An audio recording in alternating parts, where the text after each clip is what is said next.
हमारे शब्द दूसरों तक जाते हैं और हमारी भावना को दूसरों तक पहुंचा देते हैं। एक प्रश्न मेरे मन में आ रहा है कि जब लोग कह देते हैं कि एक प्रवचन जीवन की दिशा को बदल सकता है, क्या यह अतिशयोक्ति नहीं है? ये तो अतिशयोक्ति है। एक कोण से देखता हूँ तो अतिशयोक्ति है, दूसरे कोण से देखता हूँ तो यह सच्चाई है। संत ज्ञानेश्वर महाराष्ट्र के प्रसिद्ध संत हुए हैं। संत ज्ञानेश्वर, उन्होंने गीता की टीका लिखी है, ज्ञानेश्वरी। गीता पर अनेक टीकाएं हैं, मैंने देखी, पर ज्ञानेश्वरी जैसी मार्मिक टीका मुझे दूसरी नहीं लगी। पहुँचे हुए संत और साधक थे, बैठे थे। एक दिन एक स्त्री अपने छोटे बच्चे को लेकर आई और बोली कि संत जी, मेरा बच्चा बीमार बहुत रहता है, कोई उपचार करें। तो संत ने पूछा कि गुड़ खाते हो कि खाता हूँ, ज़्यादा खाते हो कहाँ बहुत खाता हूँ। ठीक है, बहन से कहा आज तुम चले जाओ, कल आना।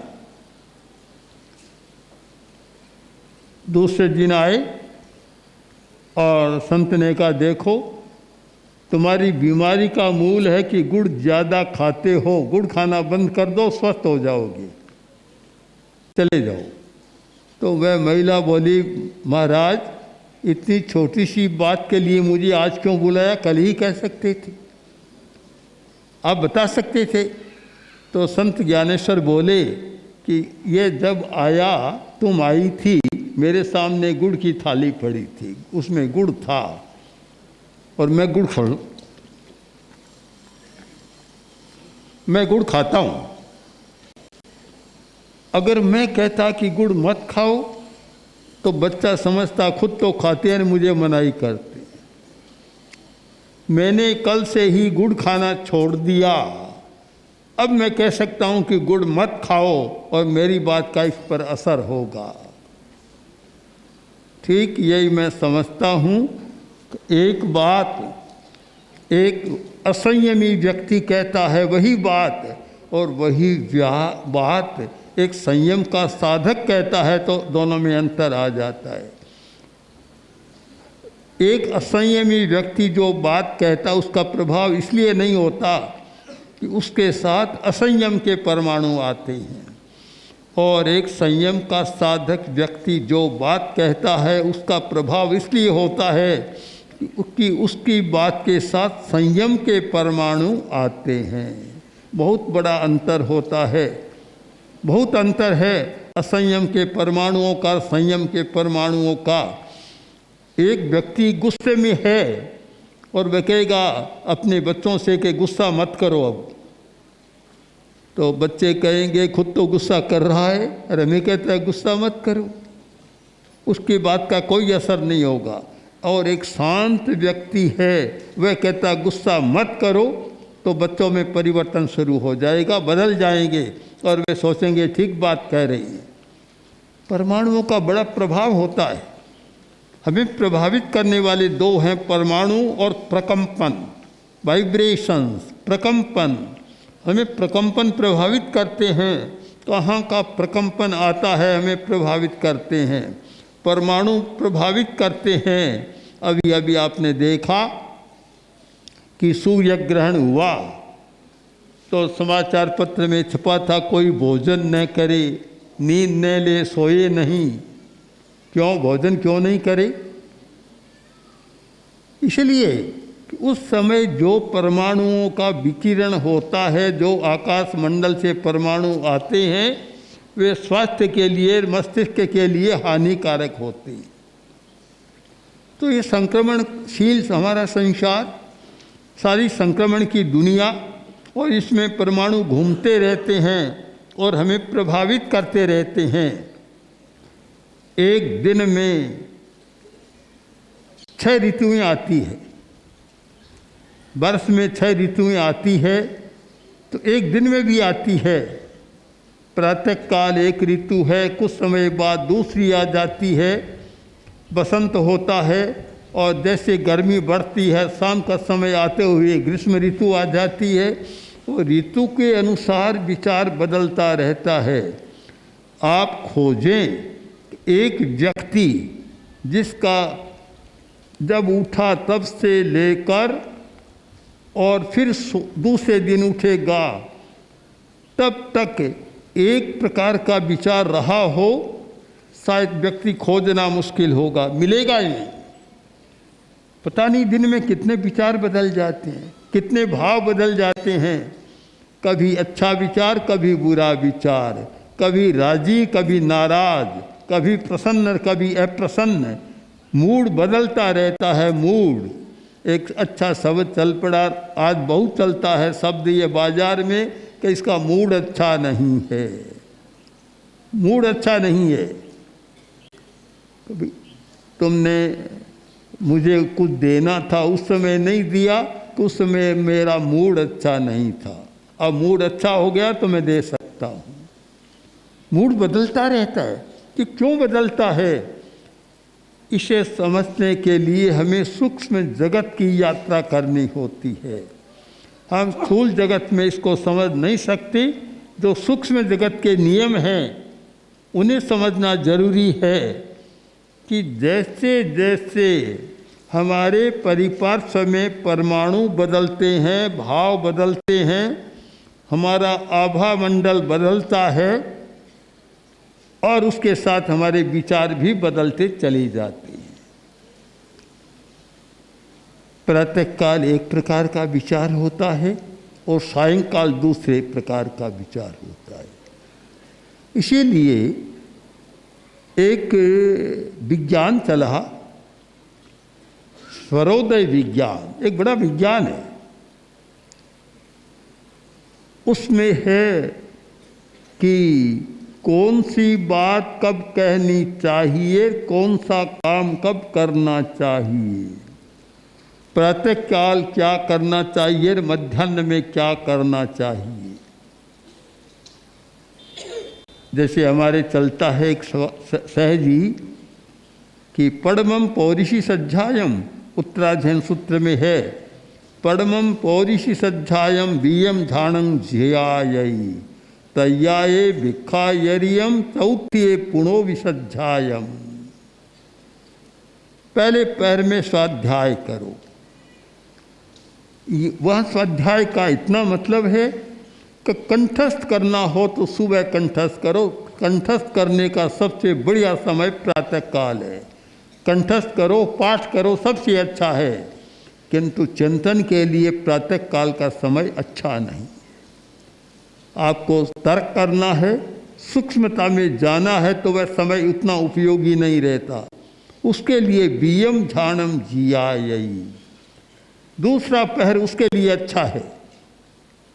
उस समय आपकी मेधा जो काम करती है, आप सूक्ष्म तर्क में जा सकते हैं, सूक्ष्म तत्व की मीमांसा कर सकते हैं और अच्छा समझ सकते हैं। मैंने भी अनुभव किया कि हम लोग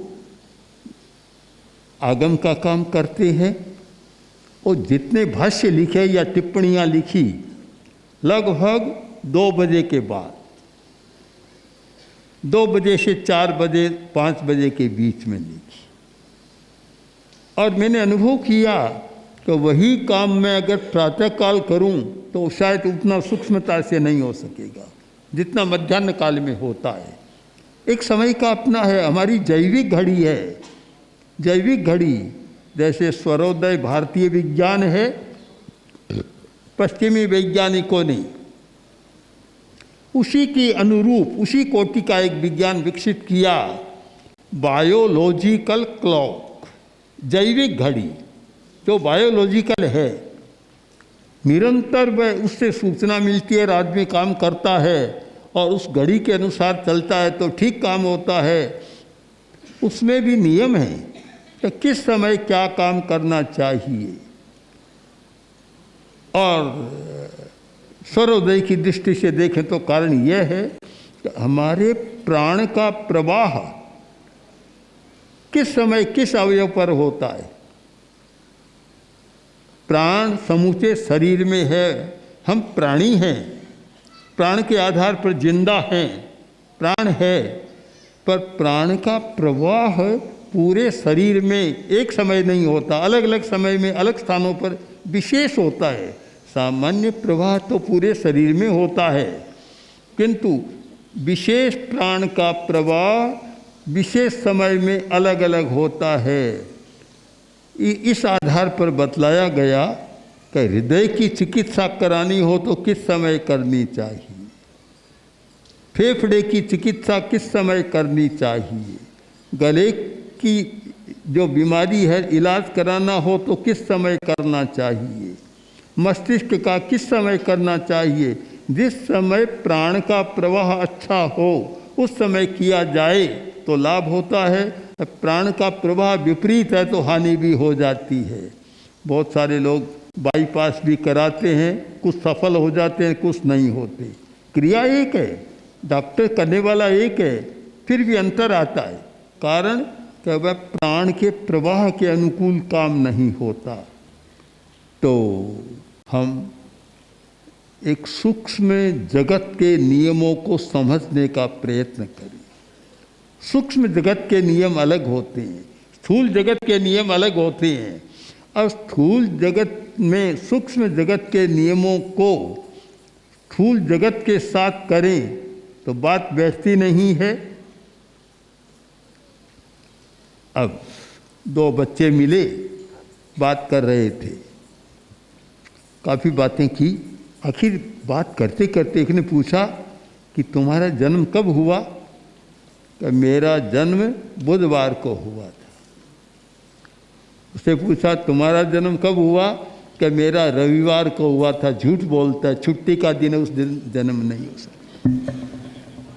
अब छुट्टी का नियम तो एक आदमी का बनाया हुआ नियम है, कोई स्वाभाविक नहीं है, कृत्रिम नियम है। वो जन्म होना उसके साथ नहीं चलता, उस नियम को मानता नहीं है। एक सरकारी कर्मचारी या किसी संस्था का कर्मचारी तो रविवार के नियम को मान सकता है, किंतु गर्भ एक स्वाभाविक प्रक्रिया है, जन्म एक स्वाभाविक प्रक्रिया है, वहाँ वह नियम लागू नहीं होता। कितने हमारे स्थूल जगत के नियम और कितने हमारे सूक्ष्म जगत के नियम, हम दोनों में संतुलन स्थापित नहीं कर सकते, इसलिए बहुत बार भ्रम में चले जाते हैं, भूल कर देते हैं। हमें अलग से समझना होगा कि स्थूल जगत का नियम अलग होता है, कृत्रिम नियम अलग होता है, स्वाभाविक नियम और सूक्ष्म जगत का नियम अलग होता है। हम दोनों को ठीक समझ सकें तो ठीक ज्ञान होता है। तो ये जो प्रवचन की बात है, प्रवचन में हम लोग केवल स्थूल जगत के नियमों की व्याख्या नहीं कर रहे हैं, किंतु हमने आगम साहित्य के आधार पर और भी साहित्य के आधार पर, अन्यान्य साहित्य के आधार पर और वर्तमान विज्ञान के नियमों के आधार पर जो समझने का प्रयत्न किया उसका प्रतिपादन करते हैं। तो आज एक पढ़ा लिखा वैज्ञानिक दृष्टि वाला या वैज्ञानिक उसे भी लगता है कि कोई नई बात आ रही है, और साधारण आदमी को भी लगता है कि कुछ नई बात आ रही है। तो इसलिए ये ठीक कहा कि जो आदमी और कुछ ज़्यादा गंभीर नहीं पढ़ सकता, युवाचार्य जी ने अभी नाम लिया जैन दर्शन मनन मीमांसा, उसे हर आदमी सहजता नहीं पढ़ सकता। सहजतया पढ़ना मुश्किल है, क्योंकि काफ़ी गंभीर दार्शनिक विवेचन है। किंतु प्रवचन की पुस्तक आई, उसे तो हर कोई पुरुष स्त्री पढ़ सकते हैं। जो कहे बाल स्त्री मंद मूर्खाणा, हर कोई पढ़ सकता है और समझ सकता है, क्योंकि उसमें कोई विवेचना नहीं है, साथ में सरसता भी है। हमारे यहाँ एक पद्धति रही है कि धर्म कथानुयोग, 4 अनुयोग बतलाए हैं, द्रव्यानुयोग, शरण करणानुयोग, गणितानुयोग और धर्म कथानुयोग। भगवान महावीर ने कथाओं के माध्यम से, हमारे आचार्यों ने कथाओं के माध्यम से बहुत सारी बातें बताई है। और जयाचार्य ने तो एक इतना बड़ा ग्रंथ लिख दिया, उपदेश प्रासाद, जो कथाओं का भंडार है। इतना बड़ा आचार्य का 4 पुस्तकें तो आ चुकी होगी उसमें। हाँ, 500 कथाओं का संग्रह जयाचार्य का बड़ा ग्रंथ है राजस्थानी में। तो कथा के माध्यम से तो हम लोग भी प्रवचन के साथ जहाँ सूक्ष्म तत्वों का प्रतिपादन करते हैं और उसे सरलता से समझाने के लिए साथ साथ कथाओं का भी सहारा ले लेते हैं, इसलिए वह बात सहजता से समझ में आ जाती है। मैं मानता हूँ कि हर व्यक्ति को स्वाध्याय अवश्य करना चाहिए, पढ़ना चाहिए। अब 24 घंटा में कुछ भी न पढ़े तो फिर मस्तिष्क निकम्मा होता है। मस्तिष्क में बहुत शक्ति है, ज्ञान जानने की है, जिज्ञासा है, जानना चाहता है और विकास कर सकता है। और काम में न ले तो फिर निकम्मा हो जाता है। मैं एक छोटी सी घटना के साथ बात को संपन्न करूं कि एक व्यक्ति एक म्यूजियम में गया, या डॉक्टरों का जहाँ मेला था वहाँ गया, जहाँ दिमाग की बिक्री हो रही थी, दिमाग बेची जाती थी। तो पूछा ये किसका दिमाग है? मोल इसका मूल्य है 5,000 रुपया। किसका है? कि एक वैज्ञानिक का है। आगे गया और पूछा कि ये एक व्यापारी का या किसी का है। इसका मूल्य का 10,000 रुपये। चलता गया, आखिर में एक आया कि इसका ये किसका है मूल्य? कि इसका मूल्य 1,00,000 रुपया। किसका है? कि किसी राजनेता का है। तो कहा रे, एक वैज्ञानिक के दिमाग का मूल्य तो 5,000 रुपया और एक राजनेता का 1,00,000 रुपया, इतना अंतर क्यों? कि तुम समझते नहीं, वैज्ञानिक ने तो अपने दिमाग से खूब काम किया, घिस गया है। राजनेता ने कभी दिमाग से काम किया ही नहीं, इसलिए बहुत ताज़ा है 1,00,000 रुपया में। हम दिमाग से काम लें तो दिमाग अच्छा रहेगा, काम न लें तो फिर 1,00,000 का मूल्य हो जाएगा। मरने के बाद जीने कोई मूल्य नहीं होता। इसलिए दिमाग का प्रयोग करें, मस्तिष्क की शक्ति का प्रयोग करें और कुछ समझने का प्रयत्न करें, जिससे हमारा ज्ञान भी बढ़ेगा और ज्ञान के साथ साथ सम्यक दर्शन भी बढ़ेगा और सम्यक चारित्र भी बढ़ेगा। ओम आत्मा। ओम श्री महाप्रज्ञ गुरु